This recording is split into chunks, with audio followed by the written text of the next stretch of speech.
Hi guys, it's me again, and welcome back to our second video, which is part of our three-part video series.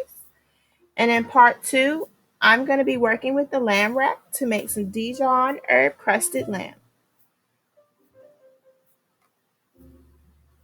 So now I have my lamb, it's resting and waiting. I have all of my ingredients for my crust. And I'm going to go ahead and start my pan.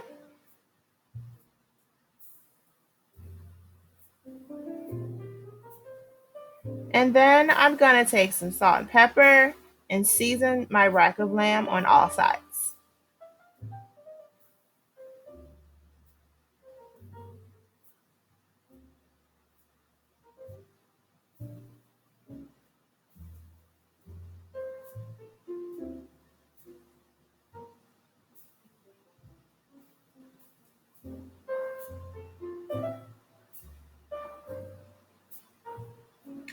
Once I finish seasoning it, I'm going to go ahead and put it into the pan and begin pan searing it on all sides.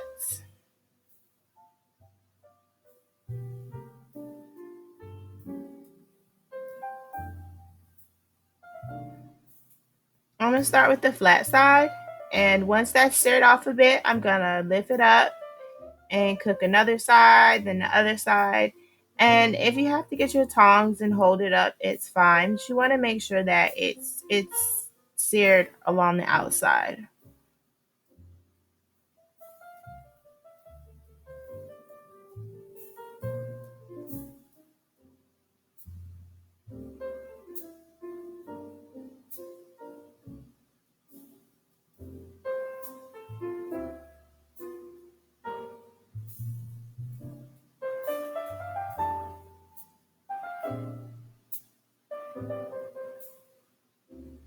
So now that I have it pan seared, I'm going to start by coating it on all sides with some Dijon mustard.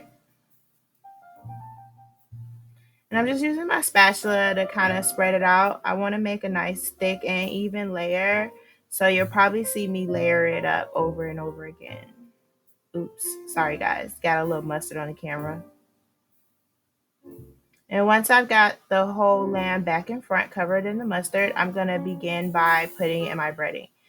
And because of the way I did it, I'm just going to pour my breading over the bottom because I only want to get it on the actual meat and not on my bones. I've also taken the liberty of sprinkling it kind of in between the bones to make sure that it's on those parts too. And once I've done this, I'm going to put this into the oven and we just want to bake the crust to like a golden and cook our lamb to that medium rare. I'll probably stop it at about 139, 140 degrees. I just want to talk about the crust there. With my panko and parmesan crust, I put it into a blender and blended it in with the herbs. And it kind of turned it to like a slight light green. I'm not sure if you can see it on the camera, but it's really pretty. Let's take a look.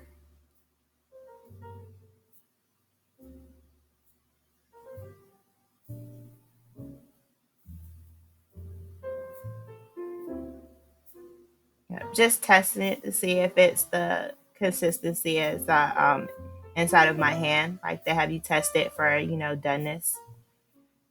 So it's kind of difficult to cut and hold the camera, but I did want to show you guys how I slice it. Unfortunately, I'm going to do that off camera and show you guys afterwards. And there you have it, lamb. Thanks for watching my video. This was part 2. Part 3 coming soon. Stay tuned.